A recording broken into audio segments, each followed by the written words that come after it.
Now that's a sound we haven't heard in a long, long time. How many of us remember calling somebody and getting that signal? Man, how frustrating was that? You had something important to tell them, you were really excited about it, and the busy signal would hit. Yeah, I remember that too. Hi, my name is Neil Matthews. I'm here today to tell you about low-key listening. You don't ever have to worry about a busy signal ever again with low-key listening. Real human beings, 24 hours a day, 7 days a week. All you have to do right now is go to your phone's app store, whether it be Google Play or Apple App Store, and you can download it and set up a free account. Once you're inside the app, you're going to see some folks that are available. And by the way, there's always someone available 24 hours a day, 7 days a week. Talk, be heard, feel better. Low-key listening, available now at your phone's app store today.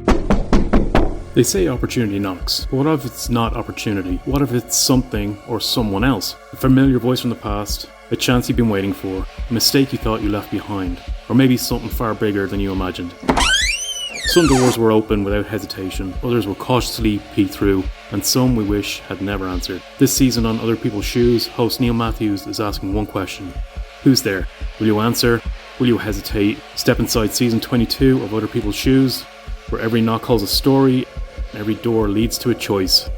Now here's your host, Neil Matthews. Ah, yes. Welcome in, one and all. Come on in out of the weather. Man, it's crazy out there today. Hope you brought your umbrella. Just kick off your shoes right there at the front door. It's okay. The dog probably greeted you. It's weird having a dog, by the way. My daughter graduated last June. All she's ever wanted was a dog to sleep in her bed. And I'm going to tell you, we're not dog people, but we've become dog people. And his name is Tramp. He is a breed between a Cocker Spaniel and maybe a King Charles Cavalier, I think. And my wife will correct me because I always get it wrong. I bring that about when someone now comes to our front door. There is a lot of barking. There is a lot of excitement. There is some growling. And by the way, I think soaking wet, he might be 30 pounds, maybe. He's this little black dog. We'll have to get some pictures up on the socials so you guys can all ooh and ah over the dog. Tramp has now made his way a couple of times into the studio even this season. Maybe my next guest today will be welcomed in with open arms as you hear his story, that we won't be growling or biting or trying to bark at him. We will really hear him out. I think so many times there's power in hearing someone out. Help me welcome in my new friend, Kelly. Kelly, how are you today? I'm fantastic, Neil. It's great to be here. Thanks for having me. Quite a segue, I know, with the dog and then to you. I was just inside with him. He wanted to come out into the studio with me, and I was like, buddy, you need to stay here. It's not your time to come out to the studio. He does. He sits right in this little chair right behind me, goes to sleep sometimes. Is it a skill that I could put on a resume or my LinkedIn that I can put dogs to sleep? Is that something I can add, do you think? Yeah. And you know what? If the dog would have joined us, I would have been okay with that. I had a chocolate lab that lived to be 18. I buried him a few years ago, and my German short hair I had to bury a couple years ago. So being a dog guy, I am currently dogless, babysitting my son's dog, my daughter's dog, and visiting other dogs just makes my heart happy. Yeah, we had a dog for a long time too, and his name was Coda, after Ed Coda, who played at Carolina. I didn't get to name this dog. I was told I was not allowed to name the dog any former Carolina players. Sort of disappointed in that. From time to time, I might sneak in his name being Champ instead of Tramp. Little known fact, I do try to call him that and see if he comes, and it's odd. He does. He doesn't really understand the difference between Tramp and Champ. Kelly, help us with this, as if it isn't awkward maybe enough leading off. Here, let's make it even more awkward. What size shoes do you wear? 10 and a half. Okay. Easy to get into for me and maybe others. And now, the most important question probably of all time that you'll ever answer in your life. Is there a style or brand that you like more than another? You know, there really isn't. Here's my story with shoes, and this drives my wife crazy, is that I won't buy a pair of shoes unless I can find one for under $20. I'm cheap that way. I'm the same way with jeans. I'll walk through the Goodwill and try some things on. If something fits me and it's comfortable, that's my pair of shoes. I don't care about brand. My current pair of shoes is a pair of Nikes, and they squeak when I walk. They are the loudest shoes. I think I paid $8 for them, and those are my kind of everyday working in the garage kind of shoes, and I love them. When I put them on, that means it's time to get stuff done. That's my shoe. So you would say you just do it. You just put them on and all of a sudden you just do it. And just go to work. Yeah, that's my working shoe. My wife we've been married for 32 years. She does have some pull in my life. She has had me buy some good shoes. Like I've got some brown Doc Martens that are my dress casual kind of shoe. Got other dress shoes that I wear. When it comes to slipping on the Nikes to get something done, there we go. Is that kind of your MO? You will go to the Goodwill or you'll go to the thrift store to buy said shoes? Quite often, you're not buying off the rack in a sense, like brand new? Yeah, no, I'm not paying $80 for a pair of shoes. Not my everyday shoes. Like my good shoes, sure, I'm okay with that. My everyday shoes, no. When I first started the show 7 years ago, I really fell in love with this logo, and it's a black and white picture of Vans. Vans in the picture are black and white, so they look like the skate Vans of old. They're just really tattered and torn, and the laces are not tied, and they're just kind of there, and they're not very attractive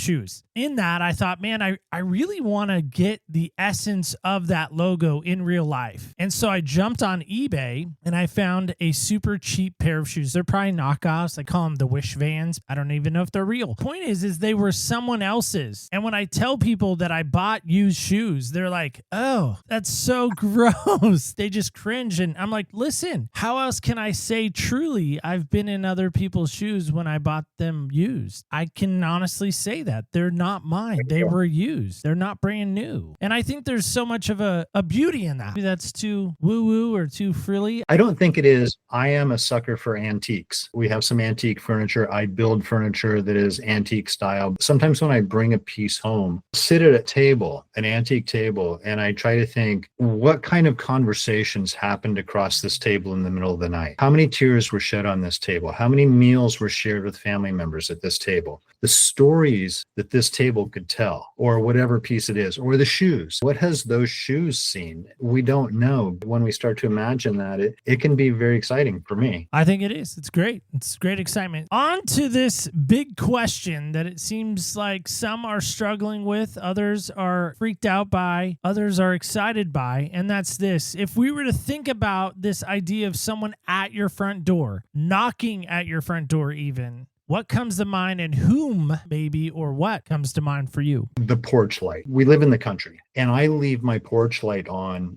all the time. The reason I do that, and people have asked me, why do you leave your light on all the time? The reason I do that, when I was growing up and young, there were experiences in my life, whether it was an accident or a breakdown, or I just needed help, direction, something in the middle of the nowhere. In my age, I'm 56 now. So in my day, we didn't have cell phones. Our rescue beacon was the porch light. So we would always find the closest porch light and walk up to that house. That's why I leave my light on, open for anybody at any time to come to my house for safety, security, food, water, whatever it may be, stranger, friend, whatever. We had always raised our children the same way. My wife and I weren't home. We were at a town maybe 10 miles away. We were on our way home. Our son was home, and he was, 18, 19 at the time. And he called and said, there's a biker bleeding all over the front porch. What do I do? I said, let him in. Let him clean himself off, see if he needs some water, see what he needs, make sure he's okay. And so my son did that.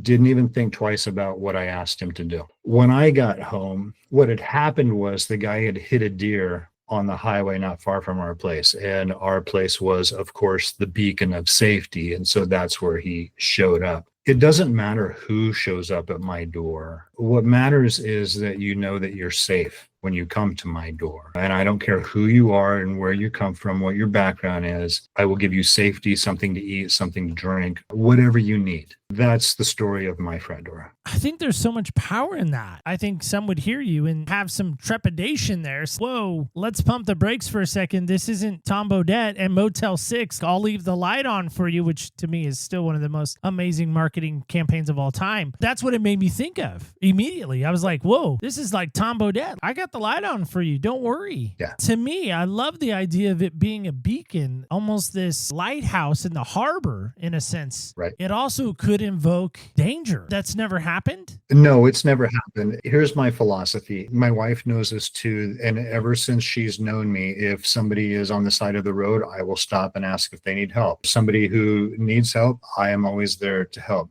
and she had asked early in our relationship, what if somebody tries to rob you? What if something bad happens to you? My response is this: I can't control what other people do or say. I'm only responsible for myself. And if I stop to help somebody, or if my door is open to help somebody, that's my responsibility. What they do with that, that's the weight they have to carry. Someday I'm going to have a conversation. I'm going to travel to the next life. And I'm excited for that to happen, knowing that I did what I needed to do, being the best person that I could be while here lets my heart rest easy. I think some people would be, I don't know about that. I have met people who, you speak about the table antiquing and what conversations have taken place, what things have happened there. I do have an acquaintance that actually has a table outside their house with 2 chairs, and anyone that comes by that knocks on their door, they will have a conversation with outside at the table. Yeah. It's a cool thing. So of course they've had Jehovah's Witnesses come by, the Mormons come by, LDS, however they want to be called this day.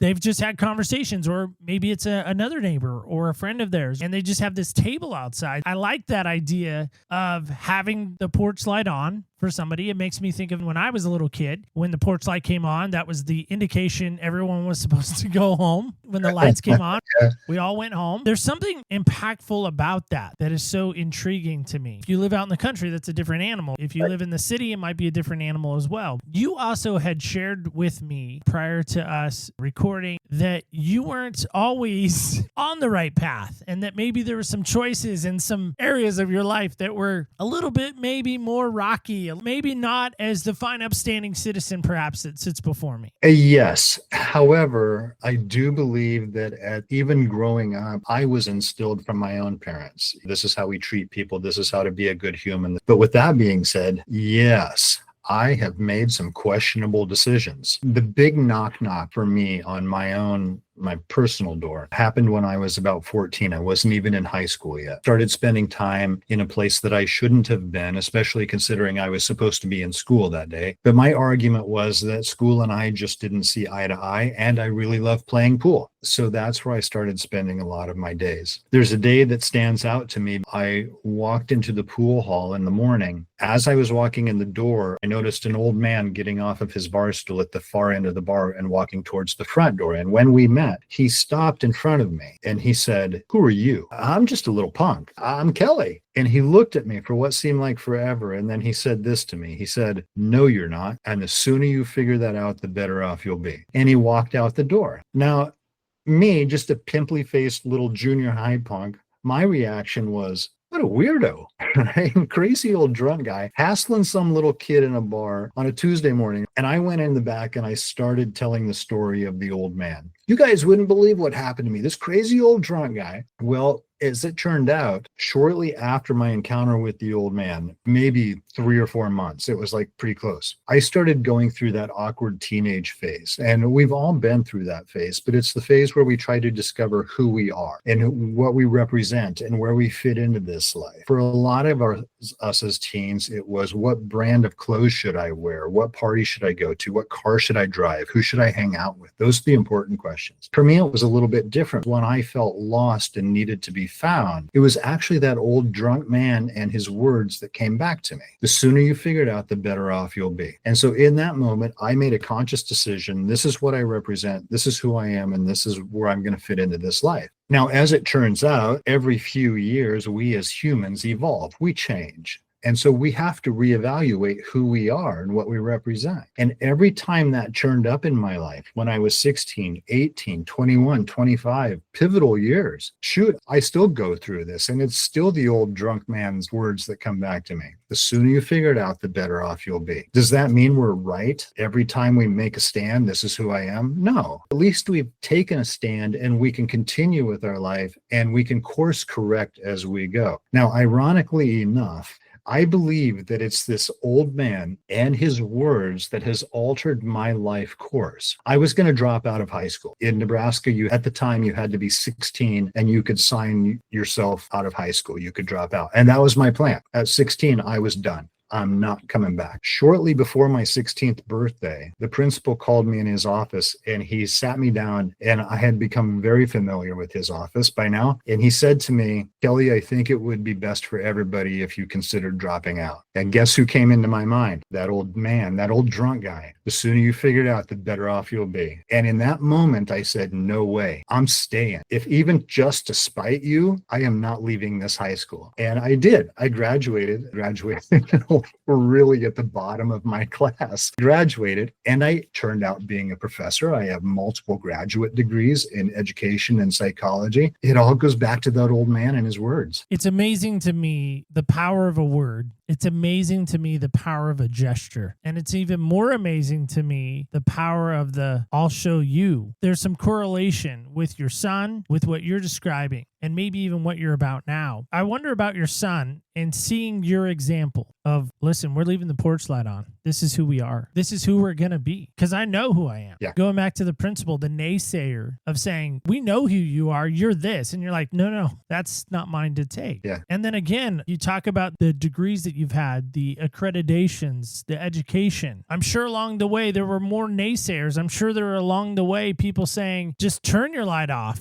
Like, we don't want your light anymore. Yeah. In your business, you're all about finding that fire. Right. A fire could even be portrayed as a porch light. Back in ancient days, they didn't have electricity. They probably had a porch light that they would put outside their house. People knew where the house was. Hey, ours is the third light on the left. There are so many times I feel like people come along and try to distinguish that flame. I mean, there's the classic song, This Little Light of Mine. Nobody's going to put a basket over my flame. No, I'm going to let it shine. Imagine just for a second if even 12-year-old you had listened to all the people saying, Kelly, this is who you're supposed to be. You're created to be this. What would that have done if you really had listened to those voices? Have you ever allowed your imagination to go there? I have. I'm so grateful that I didn't go there. I grew up with two other siblings, two younger sisters. The middle sister was awesome at school, straight A's, did whatever she wanted. And then there was me sort of leading the pack and training my parents on. It's always the tough kid, the black sheep who makes the parents go lighter on the other kids. Our parents would always say that you can be whoever you want to be. You can do anything you want to do. They were very encouraging. Came from a strong upbringing. My home life was good. My sisters would say, well, I want to be an attorney. My parents would say, great, go be an attorney. My sisters would be, I want to be a doctor. Great, go be a doctor. For me, having been playing in bands, I'm going to be a rock star. Great, you can be a welder. I'm like, no, I don't want to be a welder. And actually, in between high school and academia, there is a span of my life where I did have a record deal with Capitol. So I did become the rock star for a little bit, moved over to academia. Had I listened to everybody, the principals, the teachers, my parents who said, you can be whoever you want to be as long as you meet my expectations of who you should be, I would have never become who I am, which is kind of the basis for Project Find Your Fire. We tend to become who we believe we're supposed to become based on these outside sources. Our parents, our siblings, our friends, our neighbors, our own children, our spouses have this idea of who we should be. Unfortunately, the closer we get to their ideal of who we should become, the further away we get from our own true self. So what I say is we help people unbecome who they became because they believed they were supposed to become that, and we help them re-become who they should have become in the first place.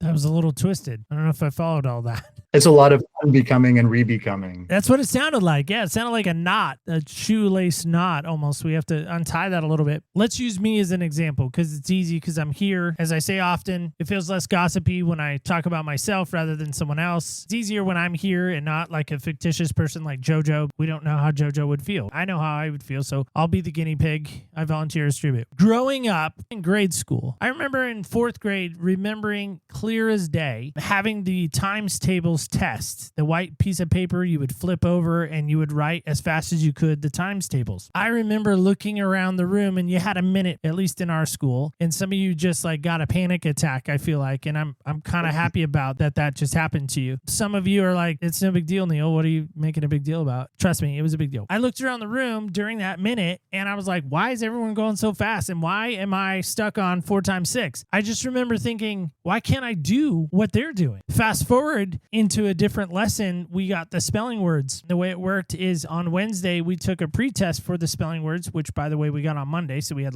3 days to study. And then if you passed the pretest on Wednesday, you didn't have to take the final test on Friday. Yeah. And you also got a certificate saying you got 100% and an extra recess. There was a lot of writing on that spelling test. Yeah. I would love to tell you that I aced the spelling test. I did once. I cheated. That Charms sucker never tasted so bad in my life. Green apple was my flavor. As I started to realize in those years of 4th grade and even into 5th grade, my mind is different than everyone else's. The bombshell dropped. Neil, you have a learning disability. I'm like, what is that? And they're like, well, it's like you reverse letters. And I'm like, I don't do that. And they're like, well, you don't read really strong. Yeah, I know. I read really slow. And they're like, you can't do math really well. And I'm like, yeah, I suck at that. Started to realize that I was labeled as a kid with dyslexia. My whole life from 4th, 5th grade on, I'm in a different room than all my friends. They called it resource. I get into middle school, same thing. I tested so low in reading that they thought I was actually failing the test on purpose. Get this. I remember this. I was reading at 2nd grade, 3rd month reading level in 7th grade. Yeah. That's bad. I get into high school and it's even worse. I have to go to separate classes. All my friends go to the main class and I go to the other class, main class, other class. And I'm like, this is dumb. And I remember even in sophomore year, 10th grade, the teacher saying to me, listen, Neil, you say you want to work for ESPN, you want to be a broadcaster. Let's be realistic. You're never going to do that. You're never going to be a broadcaster. You can't do that. You don't write well enough. You don't spell well enough. It's never going to happen. You need to find something else. Junior year, as I was getting ready to graduate the following year, my counselor says to me, you don't have to take a foreign language. We both know you're not going to a major university. College is off the table for you. Bring all that up. People were turning off my porch light before it even got a chance to be turned on. Yeah, they were. I'm battered and bruised like the biker guy your son helped. And they're like, get on down the road. Ease on down the road there, fella. We don't want your blood and your damage on our carpet. Get out of here. I did have a couple of quote unquote drunk guys relevant to your story. I had a couple of great teachers that were like, no, Neil, you could be more. You just don't care. Yeah, because nobody's taught me how to care. How would you diagnose that or help with that? Here's the thing with the words that you use, labels and diagnosis. I don't believe in either one of them. What you're doing is attempting to create something from somebody. So when people are labeling you with a learning disability, labeling you because now you have to go to the resource room and because you're not great at math and spelling, they throw all these labels about and you start hearing all of these labels being thrown at you, you become that. You've been taught to be a slow learner or bad at math. You've been taught to suck at spelling. Same is true for diagnoses. When somebody comes to me and they say, I've been diagnosed with bipolar disorder, this anxiety, or this depression, I'm like, okay, first of all, you are not that. We need to deal with you as a person, not with somebody with a learning disability. That is not who you are. You are an individual. Your brain works different than everybody else's. Nobody ever told you probably that everybody's brain works different than everybody else's. They labeled you as somebody who stands out from the crowd, that you're completely different. When I'm working with people, it's trying to undo the damage that's been done. In my music career, one of my degrees early on is in audio and recording technology. When it comes to music, sound systems, our TVs, all of this stuff, I'm on the road and my wife will call and she'll say, I can't get the TV to work. And my first question is, first tell me which buttons you push to try to get it to work so that I can undo that to get the TV to work. The same is true with a human being. When they come to me, I need to say, first tell me what buttons did everybody push on you so that I can undo that so that we can start from ground zero. You are a person. You are not broke. We need to work from there. What you described is a little bit different than the unbecoming and rebecoming that I talked about earlier. What I was talking about there is we know these people who have become something in their life, which is true. This was your story. Believe they were supposed to be that something. We know people who have become cops, hate law enforcement. They're a cop because their dad was a cop and their grandpa was a cop, and that's why they became a cop. Hate it. We know people who had become an attorney when all the expectations was to become an attorney. John Grisham is the person I'm thinking of. Hated law. hated it, and he turned into writing. The same is true for you in your story, and a lot of other people too, is that you have become what other people have made you become. It's not their ideal of you, but it's who they see in you. And so we have to sort of talk too about expectations and standards. As a young parent, when my children were growing up and I was fresh into the coaching thing. I've been doing this for almost 30 years now, and that's how old my kids are. So as I'm learning, kids are going to school, I expect my kids to get good grades because they're smart kids. Probably just like my parents expected me to get good grades, but that didn't turn out so hot. We have these expectations of people. Neil, I expect you to be able to do the times table. Neil, I expect you to spell this word. Neil, I expect all of this stuff for you. And when we have an expectation of something, it almost never comes to fruition. We expect a movie to turn out the way it's supposed to. It never does. We expect our day to go a certain way, but it never does. And we have these expectations of people. We have expectations of ourselves as well. And we are harder on ourselves than any other person could be. So I say, forget expectations, quit expectations, set standards for yourself and for other people. I have a standard that the people I surround myself with, my children, I have a standard that you're going to be kind and compassionate, generous and faithful. Those are my standards. When my children don't meet my expectations for them, I become upset, angry at myself, angry at them. If I set the standard, if they don't meet the standard, that's a whole different issue than not meeting an expectation, even though they're trying for it. In a real life point of view, here's what it looks like. I used to do a lot of half marathons. I had an expectation that I would place high in my age group. Almost never did I place high in my age group when I had an expectation. And at the end of the day, I was always disappointed in myself. I was disappointed in everything about that day. Instead, I set a standard. I have a standard that I'm going to take care of my body. I have a standard that I'm going to eat well. I have a standard that I'm going to train hard. I have a standard that I'm going to give everything that I can possibly give on the day of the race. If I hold up to my standards, the chances are really pretty good that I'm going to meet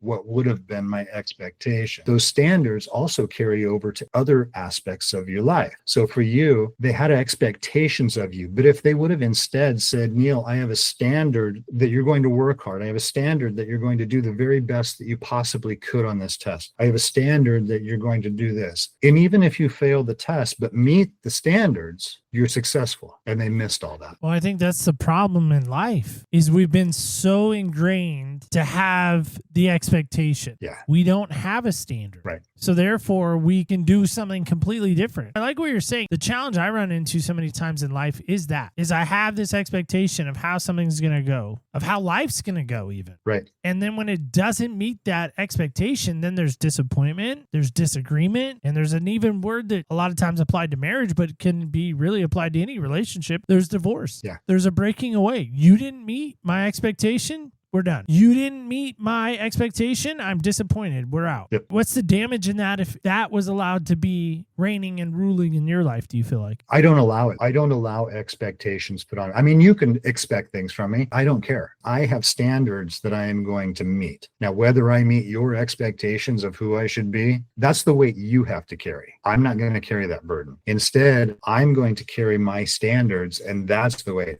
I have to carry. If I can meet my standards, I will become a better person tomorrow than I am today. In our 32-year marriage, we have decided the same thing. Expecting somebody to do the dishes and it doesn't get done, but having that expectation of something to get done in the house and it doesn't get done, of course, now we're mad at the other person and now there's an argument and now we are working on that divide. But instead, if we have a standard that our home is a safe place, our home is clean, we're not going to run a pigsty, but if the dishes don't get done, the dishes don't get done. If the laundry sits for another day, the laundry sits for another day. That's okay. My house is still a safe place. It's still clean and our relationship is still strong. We have a standard that we work hard on our relationship. We don't give up on that. Having an expectation that I expect you to work hard on our relationship. Well, I'm not going to meet your expectation, but let's set a standard so that we can move forward with that. So do you think that is a paradigm shift for some people to hear that? Oh, I'm sure it is. Yeah. As a coach, I've always said, and I stole some of this from Coach Lombardi. As a coach, I will tell you the things you don't want to hear, and I'm going to make you do the things you don't want to do so that you can become the person you never thought you'd become. And I do that to myself. And my wife holds me to that too. And I hold her to that too. And it's interesting, our conversations through the house, we do hold each other accountable because we have standards. Go back to that front door, that idea of this porch light. This standard that you've set, not an expectation, but a standard. Right. There is a standard that is a shift for some. Again, they'd hear this and they would think, okay, so is he maybe playing semantics? Standard, expectation, it's really just the same word. It's the same verbiage. Again, words matter. Words can hurt. Words can change. Definitions can even be manipulated and tweaked. Right. But are you really saying expectation? You're really disguising it as a standard? No, it's my standard. I could say to my children, I expect you to do this and this and this and this. There's a very real possibility that they're not going to. But yet, if I live with a standard and I uphold this standard that in this house, we will be kind and compassionate and generous. Now, what that looks like can take many different forms. If my son would have felt threatened by this person on the porch, I would have been okay with him saying, let me call help for you, but stay there. That would be the next thing he would do. But he didn't. He invited the guy in. I'm okay with that too. So there are different forms that these standards can take, as opposed to expectations, where I expect you to let a stranger into the house so that they can take care of themselves. I expect you to do that. But our standard is to be kind and compassionate. And whatever that looks like, that's how we're going to do it. So I get what you're saying, though, that you could say that there is a sort of play with semantics and some wordplay going on. No, it's really not that. I'm really that cut and dry. Okay, so this is according to our friend, ChatGTP, all right? So the chat is always right. We know this now in our society. The chat is always right. Facebook, Instagram, X, and the chat. Always right, okay? Always right. All right, standard, a set agreed upon level or benchmark of a quality or performance or behavior. It's usually an object, it's measurable, it's consistent. It gives an example. The safety standard requires all workers to wear helmets, okay? Expectations, though, all right, here we go. Expectation, what someone believes, hopes, assumes will happen. It is more subjective. It can vary depending on the person or group. As an example, I expect my team to be on time. Standard is a formal and established. Expectation is a personal or social. So there you go. I don't know. Yeah. I don't know if I like standard, though. I hate expectation. I'll just be candid. I hate expectation. I don't want expectations ever on me. Standard, I feel like standard, it's a weird word for me. I'm struggling with the word standard. Well, and I think we all have to have our own sets of standards, whatever that might be.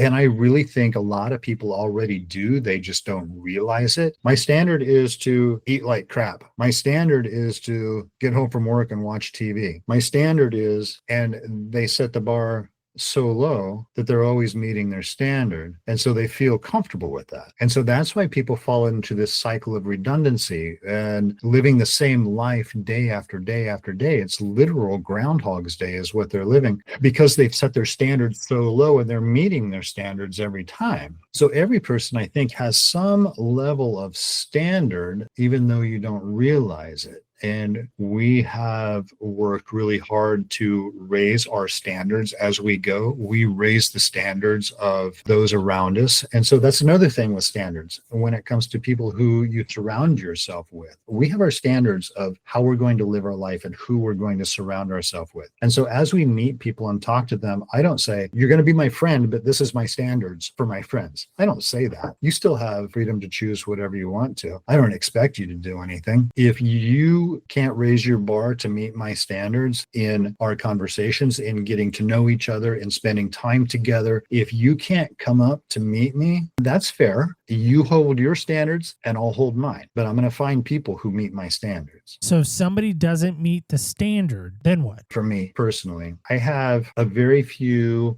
close circle. There are very few in my very close circle. And those are the people who raise me up, make me a better person. Those are the ones who challenge me, the ones that I can call in the middle of the night when I need help. These are the ones that I can talk to about any full on trust. And then as it broadens out, I still have my friends. Maybe they don't push me. Maybe they don't lift me up. Maybe they're dragging on me, maybe whatever, but they're still friends. I still have them over to the house when we company over. But when it comes to my close circle, these are the people who are really push me to be better. Again, I'm really struggling with the whole standard versus expectation. I don't know what to do with that. I really don't. It's okay. And sometimes it takes time to process.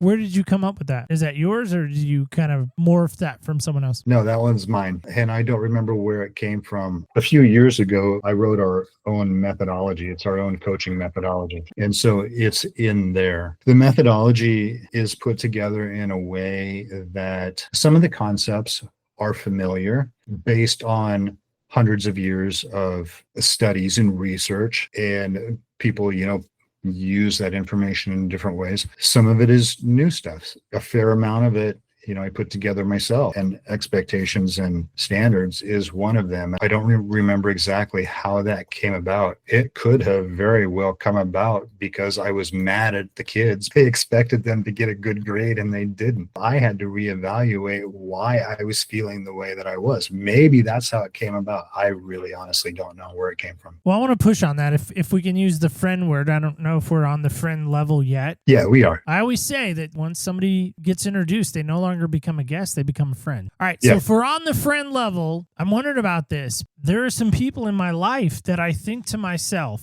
they just don't meet my standard. And I love that you just said that. I told you, it's easy to put me on the table and it's examine me and examine my life sometimes. I'm the guinea pig. Here I am. I volunteer as tribute, as I mentioned. I'm trying to really walk this out in real time. If somebody isn't meeting my standard of how they're treating me, of how they're talking to me, how they're not honoring my time, they're not honoring me. In your mind, if I was one of your coaching clients, would I then have permission to say, bye, Felicia, I'm done? Short answer, yes. Here's the long answer, though. I work through this with a number of my clients. My teenage clients, this is especially effective. For adults, the same thing. It's about who are you? Your standards become part of who you are. But that's a hard question to answer. Who are you? An easier question to answer is who are you not? I have people think of the people in their lives who they are not. Think of the people who don't lift you up, the people who don't make you a better person, the people who aren't there to support you, but they're still in your life. List those people off and list them by name. Like, be brutally honest on the piece of paper. This is their name. I'm writing it down. Their name is in the book. And then I want you to think of the places that you go to that don't lift you up and make you a better person. The places that don't support you, even though the food is delicious, but it still makes you feel like crap the next day. Where the drinks are good and the company is lively, but you feel like crap the next day. Write those places down. Or the thoughts that you have throughout the day, the ones that aren't uplifting and positive. The language that you use to yourself and others that isn't supportive, write it all down. All of those things that you are not. Now you have a list of everything that does not support you in your life and your role, that does not make you a better person. Now you have a choice of what to do with this. Are you still going to allow those people in your life to drag you down? Are you still going to go to those places that make you feel like crap, even though they're really delicious? Are you still going to use the same language? Or you can cut it off, like you say, bye-bye, Felicia. But then I have my people say, flip the script. Now, who are the people in your life that do support you and lift you up and make you a better person? And maybe it's only one or two, but write them down. Where are the places that you go that do make you a better person, that do challenge you, that do lift you up, do support you? Write them down. Now you're going to have a list of things in your life that do empower you and make you better. You have the list that does not, the list that's dragging you down, and you have the list that's empowering. You can choose whatever list you want. Kelly, it feels like selective. It feels like kickball. It feels like, JoJo, you're good for my kickball team. You're really good. You can kick it pretty far. Yeah. Julie, you're not very good. You can't kick it very far. You don't run very fast. You don't meet my standard. Sorry. Bye. Yeah. Yep, that's exactly what it's like. As harsh as that sounds. It's harsh, bro. Going big picture here. I'm going back to the first story you shared with me. This individual that had gotten in a really bad accident, hit a deer, front porch. He sees the light. He's like, man, I can go there and get help. Hopefully. Maybe they're home. Maybe they're not, but I'm going to try. Because most of the time when people leave the porch light on, they're not home or it's Halloween. So one of the two. Okay, so he goes. Your son's like, sorry, buddy, you don't meet our standard. You're bleeding, and if you get blood on the carpet, my mom's going to kill me. No, you can't come in. Sorry. He could have missed out on really being a quote-unquote good Samaritan to this individual, where this guy could tell stories for years like, I didn't even know this 15-year-old kid, Robert. I'm just making up a name. Point is like he could have missed out on that. He could have missed out on that because he didn't, again, quote-unquote, meet the standard. Right. My standard is that in this house, we are kind and we are compassionate. Now, if there's something scary, if the guy is bleeding all over the front porch and hollering obscenities and banging on the window, my standard is don't let the guy in, right? Carry yourself. But at the same time, better be on the phone calling for help because he obviously needs help. Here's the funny part about the story, though. They chose our house. When I got there, he was already cleaned up. He had road rash all over the sides of his face and down his arms and stuff. And his bike was wrecked and he was riding with somebody else and he's there. He said, I don't know for sure what to do. And so I opened up my garage door and I have 2 Harleys. And I said, listen, I ride. I understand. You can park in my garage. It's going to be safe because my bikes are here. And his daughter was coming to pick him up. And he came back the next day and offered a whole bunch of money for helping him. Like a year later, he stopped by the house again. And he said, I just wanted to stop by and say hi and how much I appreciate you guys. So, you know, he might still be telling the story. And I appreciate that, sort of the standard for that. My hope would be that I have some grace with the standard. That again, it's hard. There are people that don't meet my expectation. They have trounced on it. They have urinated on it. They've defecated on my expectations. Kelly, as we wrap up today, first off, I want to say thanks for coming here. Thanks for sharing what you shared. Thanks for wrecking my world with the whole expectations standard. It's just the math doesn't add up. It's not even Dave Ramsey fuzzy math. It doesn't, the 2 + 2, it's not even there. How can people find out more about your practice and what you're doing and your coaching and all the things that involve Kelly? I call it the Kelly ecosystem. That's a fun word to say, ecosystem. So is there a social media of choice, all the websites, all the things? Where can folks go to connect with you?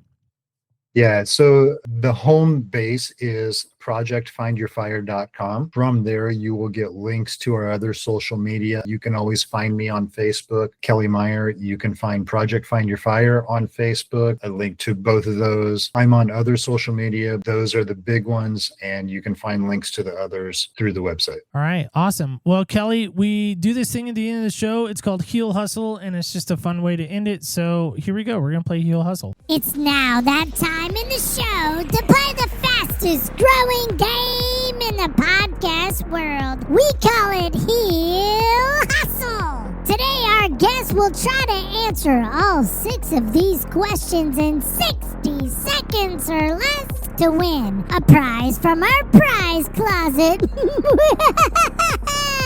Audience, feel free to play at home. Let's put 60 seconds on the clock. Ready, set, hustle!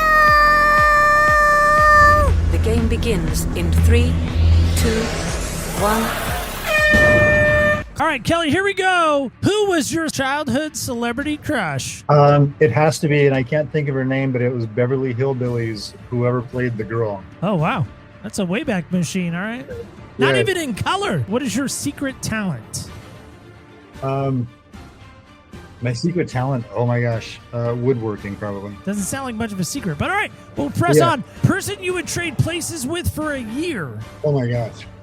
I don't think anybody. I don't think I would trade with anybody. Weirdest job you've ever had? The weirdest job I ever had, my first job was a trap boy at a gun club where we had to hide in the concrete bunkers. I was about 12 when I started that. Biggest risk you've ever taken? Biggest risk I ever took was to leave my professorship a few years ago and do Project Find Your Fire all by itself full time. Somebody once said being on your show, I was like, wow, that's hurtful. Who needs a hug from you today and why? Everybody does. I'm a hugger. And if I greet you and you're open for it, I'll hug. A hug. Everybody needs a hug. Everybody needs a hug. All right. Well, Kelly, thanks so much for being here today, as I said already, but I'll say it again. Thank you again for being here. Love what you shared. No, I mean that. I mean that in all sincerity. It's just it's messing with my head. I can't help it. Truly, thank you for being here. I love that you kind of pushed up against some thoughts that maybe I've had and maybe some struggles that I need to work through. So I really appreciate you bringing that about. So thanks again for being here. Well, thank you so much for having me. I have appreciated it. We can carry on the conversation of the standards and expectations later on through chat if you want to. All right, guys and gals, kids and campers alike, that is it. That is all. Yes, in fact, that is our show today. So I gotta ask the obvious question as we go. I think we all know it, don't we?